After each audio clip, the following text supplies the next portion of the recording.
नमस्कार, मिथिला मंच न्यूज में आपका स्वागत है। मैं हूं मनोज और बता दें, दरभंगा में मिथिला मंच न्यूज का जो कार्यक्रम होता है जनता बड़े गौर से देखती है और हमारा उद्देश्य होता है कि ऐसे तथ्यों को जनता के समक्ष लाना जिसे जनता प्रतिक्रिया के रूप में अपने आसपास के क्षेत्र के लोगों के साथ चर्चा करती है और कुछ न कुछ निराकरण होता है और उस निराकरण का शब्द संबंधित मंत्री या विधायक तक पहुँची जाता है। हमारे साथ हायाघाट के विधायक हैं अमरनाथ गामी जी। विधायक ही नहीं, जदयू के एक कद्दावर नेता के रूप में भी दरभंगा में उभरे हैं, चाहे सोशल वेलफेयर के रूप में हो या फिर अपनी पर्सनल छवि के रूप में। लेकिन इन्होंने कुछ दिनों से दरभंगा की राजनीति में अपनी पकड़ को मजबूत किया है। अब सवाल यह है कि एक विधायक के रूप में जो इनका काल रहा है हायाघाट क्षेत्र में, उससे कितना संतुष्ट रहे हैं? निश्चित रूप से मेरा विधायकी जो हायाघाट से रहा है, प्रथम पाली में जब हम वहाँ चुनाव लड़ने गए थे तो हायाघाट बिल्कुल मेरे लिए अनभिज्ञ जगह था और वहाँ के मतदाता हम पर विश्वास करके हमें वहाँ विधायक बनाने का मौका दिया। जब हम विधायक बने तो ऐसा लग रहा था वहाँ कहीं सड़क नहीं, पुल पुलिया का अभाव, बहुत ज़्यादा क्षेत्र विकास मांग रहा था। ऐसा लग रहा था कि बहुत कुछ हम कर नहीं पाएंगे, लेकिन माननीय नेतृत्व नीतीश कुमार जी जो कुशल नेतृत्व दिए, उनके कारण मेरे क्षेत्र का सर्वांगीण विकास हो सका। सभी पंचायतों में कोई ऐसा पंचायत नहीं है जहां करोड़ों का सड़क और निश्चित रूप से जब हम अधिक से अधिक कम काम कर पाएंगे तो जो पहले किए थे वो भी टूटेगा। तो मेरा ये रहता है कि जो नया बने और पुराना भी टूटे तो उसका भी निर्माण हो और लगातार विधायक की आप विकास कम करें बेसी करें वो मतलब कम रखता है। आप क्षेत्र के जनता को समय कितना देते हैं ये अधिक महत्व रखता है।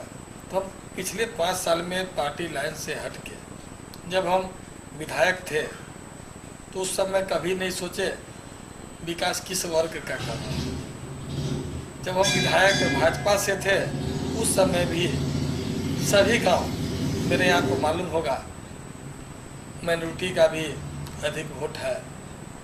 और जब भाजपा के विधायक थे उस समय भी मस्जिद जाने वाला सड़क हो, मस्जिद में चापाकल देना हो या अन्य जो हमारे पार्टी के वोट आधारित गांव था या विपक्ष के वोट आधारित गांव था, वहाँ भी विकास करने में हम पीछे नहीं रहे।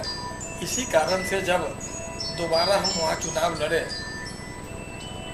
2015 में, तो उस समय आप देखे होंगे कि रिकॉर्ड मार्जिन से हमारे क्षेत्र की जनता हमें विजय बनाने का काम किया।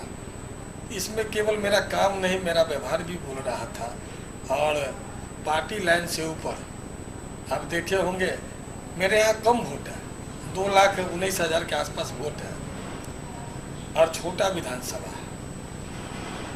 वहाँ 34,000 मत से विजय होना ये मामूली बात नहीं है। ये विजय हायाघाट का जनता जो हम पर आशीर्वाद प्रदान किया है उसका ऋण मेरे ऊपर है। हम लगातार ये प्रयास किए हैं कि जैसे हम पूर्व के में काम किया करते थे आगे भी अपना कार्यकाल ऐतिहासिक बनाने का प्रयास करेंगे और जनता से इसी तरह आशीर्वाद मिलता रहे, ये मेरा ख्वाहिश रहेगा। गामी जी, आप क्षेत्र से खड़ा हुए थे और आपने चुनाव लड़ा तो उस समय नीतीश जी की छवि और लालू जी की बाहुबली दोनों थी। अभी जो बदलते परिदृश्य में क्या लगता है, नीतीश जी की छवि या फिर लालू जी की बाहुबली दिखेगी? देखिए, कोई भी चुनाव जो होता है पार्टी और नेता के आधार पर होता है। उम्मीदवार अपना वोट इस मार्जिन को किसी खास मुद्दा से जोड़ के नहीं देखा जा सकता। क्या आपको लगेगा कि भाजपा के साथ आपको 6,000 और राजद के साथ 34,000, तो अभी बदलते परिदृश्य में आपको कैसा अनुभव होता होगा कि अगर परिस्थिति बदलती है, अगर राजद और जदयू का गठबंधन टूटता है तो क्या असर पड़ेगा इस क्षेत्र की राजनीति पर? देखिए मनोज जी, सबसे बड़ा बात है, हम विधायक हैं, आगे रहेंगे नहीं रहेंगे मेरा विचार में नहीं रहता है। जब हमें सेवा का मौका मिला हम सेवा किया। अब देखिए होंगे पिछले चुनाव में पूरा हल्ला था, गांधी जी चुनाव शहर से लड़ेंगे, और आप लोग भी इलेक्ट्रॉनिक एवं प्रिंट मीडिया के मित्र लगातार चर्चा कर रहे थे गांधी जी शहर से लड़ेंगे, महागठबंधन से लड़ेंगे। लेकिन हम निर्णय किए थे कि हम हायाघाट से चुनाव लड़ेंगे। आप लोग को मजाक लगता था कि ऐसे ही बोल रहा है, आप लोग को लगता था कि वहाँ कोई काम नहीं हुआ, केवल बहानेबाजी करे कि वहाँ से लड़ेंगे। हम जनता का विश्वास जो हम वहाँ विकास किए थे, एक बार मेरे मन में था, वो जनता जो नए लोग को गठबंधन, नेता तो वही है, नेतृत्व उन्हीं का है, आगे भी नेतृत्व उन्हीं का रहेगा। इसलिए गठबंधन है कि नहीं है बहुत बड़ा बात नहीं है, नेता वही है, नेतृत्व उन्हीं का रहेगा, ये बड़ा बात है। भ्रष्टाचार के रूप में जीरो टॉलरेंस की बात हो रही थी, आप क्या इसका पक्ष ले रहे हैं, क्या कहना चाहते हैं? हर विधायक की भी अपनी एक सोच होनी चाहिए कि जीरो टॉलरेंस भ्रष्टाचार पर, आप क्या कहते हैं? देखिए ये सब बात तो कहने की है, नेता स्पष्ट कर चुके हैं, जिन पर आरोप है, FIR दर्ज है, वो अपना बिंदुवार अपना पक्ष रखें। केवल विपक्ष में है और राजनीतिक कारण से फंसा रहा है, ये कहने से काम नहीं चलेगा। उसके लिए आप पर जो आरोप है वो निराधार है, वो साबित करना चाहिए।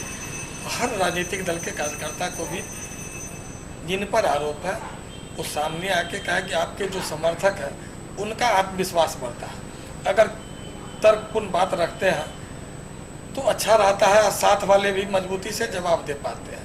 मेरे पार्टी की तरफ से इस बात का पहल किया गया, यहाँ पर जो FIR है उसका आप पक्ष रखिए सार्थक ढंग से, बिंदुवार। अगर आप रख पाते हैं तो सामने वाला जो केंद्रीय एजेंसी का दुरुपयोग करते हैं उसका पोल खोला जा सकता है आम जनता के बीच में। अगर नहीं रख पाते हैं फिर हम आपके साथ नहीं रह सकते, ऐसा मेरा नेता स्पष्ट इसलिए है कि अगर जदयू का जो निर्णय होगा उस निर्णय के अनुसार अपनी स्थानीय दरभंगा की राजनीति को वो बदलें। अगर ऐसा निर्णय होता है तो आप क्या करेंगे?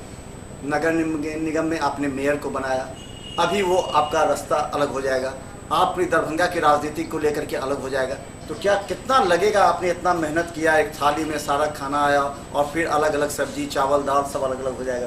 देखिए मनोज जी, पहले हम बताएं, वोट का रणनीति अलग है, सहयोग का रणनीति अलग है।